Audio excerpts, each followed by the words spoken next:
of Paul's revelation that I was crucified with Christ. It's no longer I who live, it's Christ who lives in me. Nevertheless, I still live this, but this life I live in the flesh, I live by the faith of the Son of God. It's Paul talking about this one. I counted everything that I had and did and could do as done for the knowledge of the power of the resurrection and the fellowship of the suffering, being made conformable to the death I died with Christ. So Paul's revelation of what it meant that he was crucified with Christ, and that he was raised up with Christ, that the manifestation of that was in the statement, I labored more abundantly than them all. Because I realized I was crucified with Christ. Because I saw what it meant, that it was no longer I that lived. Nevertheless, I live. Yet not I, but Christ lives in me.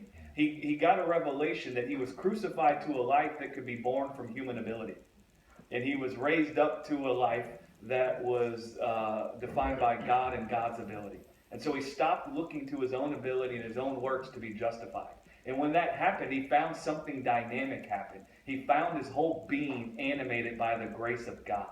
And what happened was he found that grace dwelling in him, strengthening him, and bringing forth a life in him that was apart from his doing.